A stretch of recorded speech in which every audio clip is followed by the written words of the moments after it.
ये ब्रह्मांड अनंत संभावनाओं से भरा है, यानी ऐसी संभावनाएं जिसकी हम कल्पना भी नहीं कर सकते हैं, वह भी हो सकता है इस ब्रह्मांड में। हम जो अपने आसपास देखते हैं, जानते हैं, बोलते हैं, उसी टाइप की कल्पना भी करते हैं, क्योंकि एक वही आधार रहता है हमारे पास कल्पना करने की।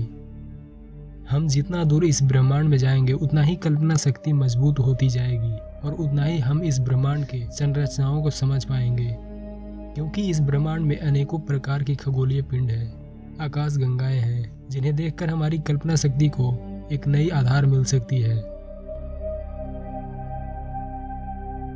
इस ब्रह्मांड में मध्यम आकार, छोटी आकार या बड़ी आकार क्या हो सकता है, हम इंसानों के द्वारा तय नहीं किया जा सकता, क्योंकि यह ब्रह्मांड को हम नहीं जानते। हम एक ऐसे ग्रह पर रहते हैं जिसमें हम इंसान खुद को एक मीडियम साइज मानते हैं। दूर ब्रह्मांड में ऐसे किसी एलियंस को हम खुद के ही जैसा दिखाने का प्रयास करते हैं। उन्हें इंसान कितना भी अलग दिखाने की कोशिश करे, लेकिन इंसानी शरीर डिजाइन या अन्य पृथ्वी के जीवों के डिजाइन से लगभग 25% जरूर मिलता है। यही है देखने की ताकत।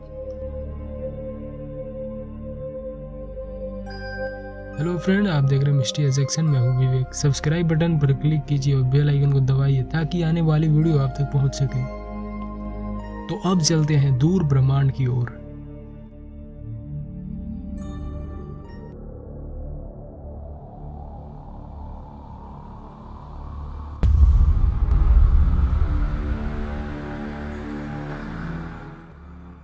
इस अथाह ब्रह्मांड की गहराइयों में यहाँ हमें यह दिखाई दे सकता है कि हमारी पृथ्वी पर जो पहाड़ बहुत ऊंची मानी जाती है, वो इन ग्रहों पर कुछ भी नहीं।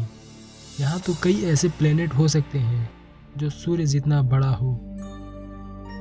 आप कल्पना कर सकते हैं कि सूर्य कितना बड़ा है, जिसमें इंसानों को पृथ्वी से चांद पर जाने में ही हालत खराब हो जाती है। ऐसा भी हो सकता है कि हमारी पृथ्वी के सूक्ष्म जीवों जितना बड़ा ही कहीं हमसे भी बुद्धिमान प्राणी हो, जिसे हम एलियंस कहते हैं। हो सकता है कि उनका ग्रह फुटबॉल मैदान जितना ही बड़ा हो और उस पर हमारी ही तरह एक दुनिया जी रही हो। अगर ऐसा है तो उस ग्रह पर अगर पृथ्वीवासी चला जाए तो क्या होगा। इसी तरह कहीं कोई ग्रह पर डायनासोर से भी बड़े एलियंस हो सकते हैं और शायद इंसानों से भी काफी बेहतर हर तरह से। पृथ्वी पर इंसानों की जो साइज है, ब्रह्मांड में सभी एलियंस की वही साइज हो जरूरी नहीं। हो सकता है कि जिन गैसों से हम मर जाते हैं उसी से वे जिंदा हो, और ब्रह्मांड में ऐसे भी ग्रह होंगे जहां टेलीपैथी संभव हो और जहां शायद समय यात्रा भी सामान्य बात हो। ऐसे भी कई ग्रह हो सकते हैं जहां एलियंस की उम्र शायद हजारों साल में हो। अगर ऐसा है तो शायद वे इस ब्रह्मांड को हमसे बेहतर समझते होंगे। लेकिन एक बात तो तय है कि इस ब्रह्मांड में चाहे एलियंस की उम्र हजारों साल हो या लाखों साल, वह पूरी तरह से ब्रह्मांड को नहीं समझ सकता है, क्योंकि यह ब्रह्मांड इतना पुराना, इतना बड़ा और इतना कॉम्प्लेक्स है कि यह किसी के बस की बात नहीं। शायद चाहे कितना भी इंटेलिजेंट सिविलाइजेशन हो।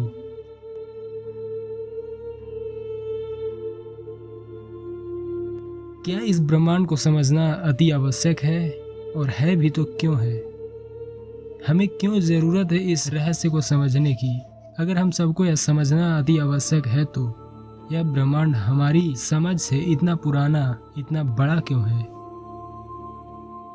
और शायद समझना इसलिए जरूरी है कि हम पृथ्वी पर प्रकृति के साथ हमेशा से खिलवाड़ करते आए हैं। हमें जिस तरह से रहने की अनुमति कुदरत देता है, हम वह नहीं कर रहे हैं। हम अपने लाभ के लिए प्रकृति को नुकसान पहुंचा रहे हैं। और इस ब्रह्मांड को समझना इसलिए जरूरी है क्योंकि कुछ ही दशकों बाद हमें एक ऐसी मुसीबत का सामना करना पड़ सकता है जो शायद इस ग्रह पर उसका हल ही ना हो, और हमें किसी दूसरे ग्रह को तलाशना होगा अपनी अस्तित्व बचाने के लिए। और शायद यह न भी जरूरी हो, फिर भी इंसानों का स्वभाव है रहस्य को समझना, उसके बारे में जानना, जो कि बहुत ही अच्छी बात है। लेकिन इन सभी चीज़ों को समझने के साथ साथ ऐसे प्रोजेक्ट पर भी काम करना चाहिए जिससे पृथ्वी की संतुलन बहुत लंबे समय तक बना रहे और जिंदगी भी आसानी से चलता रहे। इस ब्रह्मांड में न जाने कितने ऐसे ग्रह होंगे जिन पर जीवन होगी। हम जब नज़दीक वाले आकाशगंगा एंड्रोमेडा के बारे में जानते हैं तो काफ़ी हैरानी होती है। यह आकाशगंगा हमसे 25 लाख प्रकाश वर्ष दूर है। इस दूरी को हम अच्छे से समझते हैं। प्रकाश के वेग से भी जाया जाए तो 25 लाख साल लग जाएंगे, जो कि यह दूरी ब्रह्मांडीय स्तर पर एक तुच्छ है। हम न जानते हुए भी हम ऐसे अथाह ब्रह्मांड का सैर करना चाहते हैं जहाँ आगे क्या होगा कल्पना करना भी मुश्किल है। तो आज का वीडियो इतना ही था। इस वीडियो को लाइक कीजिए, शेयर कीजिए और इस चैनल को सब्सक्राइब जरूर करें। धन्यवाद।